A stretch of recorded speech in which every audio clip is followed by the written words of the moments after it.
हम अपने ब्रेन को हिप्नोटाइज कर सकते हैं, उसे एडिक्टेड बना सकते हैं वो काम करने के लिए जो हम करना चाहते हैं। एग्जैक्टली उतना ही एडिक्टेड जितना हम सोशल मीडिया से हैं। अब ये करना कैसे है, उसके लिए पहले ये 2 केस स्टडी सुनिए। इमेजिन करो आप एक प्लेन में बैठे हो, प्लेन की विंडो से आप बाहर देख रहे हो, लेकिन आपको कुछ भी दिखाई नहीं दे रहा क्योंकि बाहर बहुत फॉग है। और तभी सीट बेल्ट की लाइट ऑन होती है और आप सीट बेल्ट पहन लेते हो। आप एक्सपेक्ट कर रहे हो कि अभी बस लैंडिंग होने ही वाली है। वहीं कॉकपिट में 2 एक्सपीरियंस्ड पायलट बैठे हैं और उनकी कुछ इस तरीके की बात चली है, यार पॉलिटिक्स का क्या सीन चल रहा है। हाँ यार, मुझे भी समझ नहीं आ रहा कि हमारे देश का क्या होगा। तभी दूसरा पायलट कहता है, यार वो नया मॉडल देखा कार का, आई थिंक मैं अगले महीने उसे खरीद लूंगा। उनकी कॉकपिट के सामने इंस्ट्रूमेंट्स ब्लिंक कर रहे हैं, पर पायलट्स का दिमाग कहीं और है। अभी ये 2 पायलट्स बात ही कर रहे थे कि अचानक एकदम ये प्लेन पेड़ की ब्रांचें से जा टकराता है। जिस रनवे में इसने लैंड करना था उससे 3 किलोमीटर पहले ही ये जंगल में टकरा गया। इस प्लेन में 82 लोग थे, जिनमें से 72 लोग मारे जाते हैं।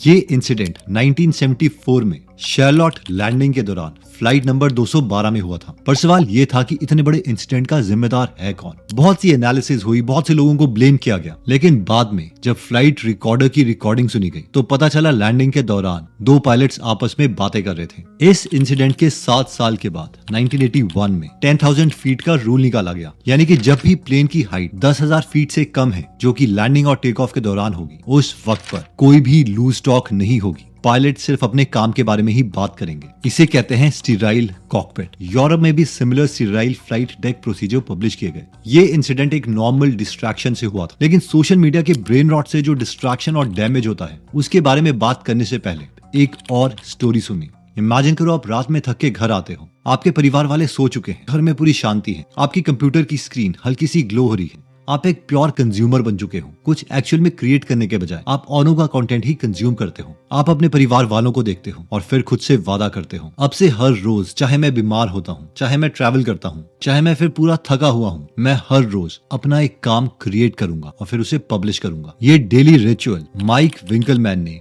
मई 2007 में शुरू किया था। उस टाइम सोशल मीडिया नया आया था, डिजिटल आर्ट को कोई भी सीरियसली नहीं ले रहा था। माइक साउथ कैरोलिना में एक नॉर्मल ग्राफिक डिजाइनर था, फैमिली के साथ सिंपल लाइफ जी रहा था। कोई स्टूडियो नहीं, कोई स्पॉटलाइट नहीं, सिर्फ एक डेस्क, एक स्क्रीन और एक स्टबर्न स्ट्रीक। और अगले 5000 दिन तक बिना रुके हर रोज उसने एक आर्ट क्रिएट किया और उसे कंटिन्यूअसली अपलोड करता रहा। हर अगले दिन का आर्ट ये दिखा रहा था कि एज एन आर्टिस्ट वो इम्प्रूव कर रहा है, और ये सिलसिला चलता रहा। फिर आता है 11 मार्च 2021। वर्ल्ड का सबसे बड़ा ऑक्शन हाउस क्रिस्टीज अपने पहले डिजिटल आर्ट वर्क का ऑक्शन कर रहा था। उस डिजिटल आर्ट में माइक का भी एक आर्ट था, जिसका नाम उसने दिया था every days the first 5000 days. यानी पिछले 13 सालों तक उसने जो भी 5000 दिन तक कंटिन्यूअसली पेंटिंग बनाई थी, वो सारे के सारे डिजिटल आर्ट्स एक ही इमेज में हम देख सकते थे। इस आर्ट की बिडिंग स्टार्ट होती है 10 मिलियन, 20 मिलियन, 50 मिलियन। माइक और उसकी फैमिली वाले बहुत एक्साइटेड हो रहे हैं और फाइनली $69.3 मिलियन में ये 5000 दिन की मेहनत बिकती है और माइक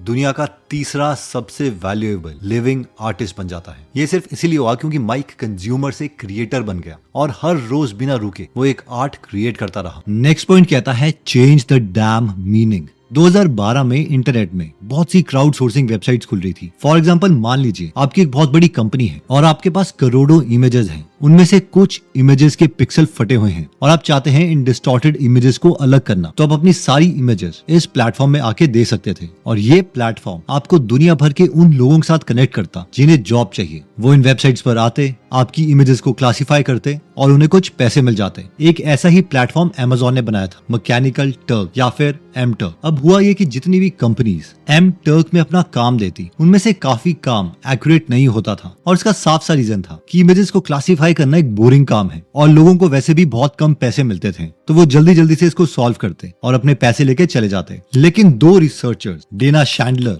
और एडम कैप्लेनर ने इसे गलत साबित कर दिया। उनकी एक सिंपल सी थीसिस थी कि अगर हम लोगों का मीनिंग चेंज कर दें तो उनका एफर्ट करने का तरीका भी चेंज हो सकता है। अब इमेजिन करो आप दिल्ली में रहते हो, आप ये यंगस्टर हो और आपको कुछ पैसे कमाने हैं और आपको अमेज़न की इस वेबसाइट एम टर्क के बारे में पता चलता है। आप वहां पर एक काम सिलेक्ट करते हो और इंस्ट्रक्शन पढ़ना स्टार्ट करते हो। उसमें कहा जाता है कि आपको हर वक्त स्क्रीन पे सिर्फ एक ही इमेज दिखाई देगी। अगर ये सर्कुलर इमेजेस आपको प्रॉपर दिखती है तो आपको नो प्रेस करना है, लेकिन अगर ये थोड़ी इरेगुलर है, टेढ़ी मेढ़ी है या इसमें छोटे धब्बे हैं, तो आपको यस टाइप करना है। अब इस केस में जब हजारों लोग इस टास्क को देखेंगे तो वो सोचेंगे यार फटाफट यस या नो का बटन दबाओ, हमें क्या फर्क पड़ता है, हमें तो कुछ पैसे ही चाहिए। और ये बात रिसर्चर्स भी जानते थे, इसलिए स्टार्टिंग में कुछ सैंपल्स लेने के बाद उन्होंने एक स्क्रीन पर पॉपअप चलाया और कहा ये जो सारी इमेजेस आप देख रहे हैं ये एक सेल की इमेज है और इनमें से कुछ ट्यूमर सेल्स हैं। हम कुछ साइंटिस्ट हैं जो कैंसर पर रिसर्च कर रहे हैं, तो अगर आप अपना काम ठीक से करते हैं यानी ट्यूमर सेल्स को प्रॉपर्ली आइडेंटिफाई कर पाते हैं तो हम कैंसर की रिसर्च को इम्प्रूव कर पाएंगे। अब जिन लोगों को भी ये प्रॉम्प्ट दिखाया गया उन लोगों को एक मीनिंग मिल गया और उनका काम करने का तरीका बिल्कुल चेंज हो गया। अब वो अपने काम को बोरिंग नहीं मान रहे थे बल्कि उसे बहुत ही सीरियसली ले रहे थे, इवन एंजॉय भी करने लगे थे। और बाद में जब डेटा को कंबाइन किया गया और देखा गया कि जिन लोगों को स्क्रीन में पॉपअप दिखाया गया था कि आपका काम कैंसर रिसर्च में हेल्प करेगा, उन लोगों ने बहुत कम गलतियां करी थी एज कम्पेयर टू दूसरे ग्रुप ने जिन्हें ये स्क्रीन में पॉपअप नहीं दिखाया गया था। इन शॉर्ट इस स्टोरी से हमारी लर्निंग ये है कि जब हम अपने काम को एक मीनिंग देते हैं, सुबह जब भी हम उठ रहे हैं, एक रील को इग्नोर कर रहे हैं, इंटरनेट ऑफ कर रहे हैं, उसे एक बड़े रिवॉर्ड के साथ कनेक्ट करते हैं यानी लाइफ में हम क्या बनने वाले हैं और उस इमेज को अपने दिमाग में होल्ड करके रखते हैं, तो हमें वही काम बहुत ज्यादा इंटरेस्टिंग लगने लगता है क्योंकि हमें पता है कि आज का ये छोटा सा काम फ्यूचर में हमारे लिए किस तरीके से हेल्प करने वाला है। नेक्स्ट पॉइंट कहता है teach horses how to drink water. 1920s में यूरोप में एक गांव था और इस गांव से नदी बहुत दूर थी। ऑब्वियसली उस टाइम पर लोगों के पास रिसोर्सेज कम थे। उस वक्त पर जिन लोगों के पास भी घोड़े थे वो एक लग्जरी नहीं थी, वो उनकी लाइफलाइन थी क्योंकि सारे फार्मर्स घोड़ों को यूज करते ट्रेवल करने के लिए, अपनी कार्ट्स को पुल करने के लिए, सामान एक से दूसरी जगह पर शिफ्ट करने के लिए, इवन फील्ड्स में खेती बाड़ी करने के लिए। उनके घोड़े जितने ज्यादा तगड़े होते उसका मतलब था कि वो उनसे ज्यादा काम करवा पाते और इवेंचुअली अपने परिवार को उतना ज्यादा खाना दे पाते। पर उस वक्त पर एक कहावत बहुत फेमस थी कि तुम घोड़े को रिवर तक लेके आ सकते हो लेकिन तुम उसे जबरदस्ती पानी नहीं पिला सकते, और सब इस पर यकीन भी करते थे। उस वक्त पर एक फार्मर था जो अपने घोड़े को रिवर के पास लेके आया था। वो उसका फेस जबरदस्ती पानी तक लेके जाता लेकिन उसका घोड़ा पानी पीता ही नहीं। वो उसको डांटता, रिक्वेस्ट करता, पर घोड़े के ऊपर कोई असर नहीं पड़ता। इस फार्मर को पता था कि अगर उसका घोड़ा पानी नहीं पिएगा तो उस दिन वो अपने खेत में उस घोड़े से कम काम करवा पाएगा यानी कम आउटपुट। उस मूवमेंट पर फार्मर को लगा वो बहुत ही हेल्पलेस है और उसे वही कहावत याद आई कि तुम घोड़े को पानी तक तो लेके जा सकते हो लेकिन उसे जबरदस्ती पानी नहीं पिला सकते। पर फिर उसे लगा कोई तो तरीका होना चाहिए जिससे वो अपने घोड़े को पानी पिला पाए। उस दिन तो उसने उस घोड़े को कुछ नहीं कहा लेकिन अगले दिन उसने एक स्ट्रैटेजी बनाई। घोड़े के खाने में उसने एक मुट्ठी भर नमक डाल दिया। घोड़े को बहुत भूख लगी थी, उसे कुछ महसूस नहीं हुआ और वो फटाफट उस खाने को खा गया। खाना खिलाने के बाद जब ये फार्मर उस घोड़े को दोबारा से रिवर के पास लेके आया तो घोड़े को कुछ अजीब सा लगने लगा। उसे पानी पीना था और पानी देखते ही फटाफट वो रिवर से पानी पीने लग गया और इस बार उसने जिद नहीं करी। इन शॉर्ट इस स्टोरी से हमारी लर्निंग ये है कि अगर हम अपने लिए एनवायरनमेंट ऐसा क्रिएट कर दें तो हम खुद से भी काम करवा सकते हैं। पर खुद से काम करवाने के लिए हमारे ब्रेन में हम ही फार्मर है और हम ही वो घोड़ा है। तो अगर हमें खुद से काम करवाना है तो उसका एक सोल्यूशन ये है कि अपने एक रूम को बिल्कुल एम्प्टी कर दो। उस रूम की खिड़कियों से कुछ नहीं दिखना चाहिए, सिर्फ एक स्टडी लैंप होना चाहिए और सिर्फ वो चीज जिस पर हम काम करना चाहते हैं। अगर हमें कोई सब्जेक्ट खत्म करना है तो सिर्फ उस सब्जेक्ट की बुक, नो फोन, नथिंग। अगर हम ये चीज अपने लिए क्रिएट कर देते हैं तो हमने उस फार्मर का काम कर दिया है और उस कमरे के अंदर आते ही हम वो घोड़ा हैं जो प्यासे हैं। अब या तो हमें उस कमरे से बाहर निकलना पड़ेगा या फिर जो काम हमारे सामने है, जो बुक हमारे सामने है, जो आइडिया हमारे सामने है, उसे कंप्लीट करना पड़ेगा। 26 मई 1995 में माइक्रोसॉफ्ट ने विंडोज 95 लॉन्च किया जो कि एक ह्यूज सक्सेस था। सबको पता था कि इस प्रोडक्ट की वजह से अगले 10 साल तक कंप्यूटर इंडस्ट्री को माइक्रोसॉफ्ट ही डोमिनेट करेगा। लेकिन इस लॉन्च के 2 साल के बाद ही इंटरनेट में जो नंबर ऑफ वेबसाइट्स थी वो 3000 से बढ़कर 20,000 हो गई थी। ये एक एक्सपोनेंशियल कर्व थी। माइक्रोसॉफ्ट के इंजीनियर्स अभी भी विंडोज 95 का नेक्स्ट वर्जन लिखने के लिए तैयार थे और कोई भी इंटरनेट की तरफ फोकस नहीं कर रहा था। लेकिन फिर वक्त आया बिल गेट्स के थिंक वीक का, यानी पूरे साल में वो एक हफ्ता ऐसा रखते थे जब वो खुद को एक कमरे में बहुत सी बुक्स और रिपोर्ट्स के साथ बंद कर देते ताकि वो दुनिया का एक पैटर्न देख पाए कि दुनिया ओवरऑल किस डायरेक्शन में जा रही है। और उस साल के थिंक वीक के बाद उन्होंने एक मेमो लिखा जिसे उन्होंने कहा इंटरनेट टाइडल वेव मेमो, और इस मेमो को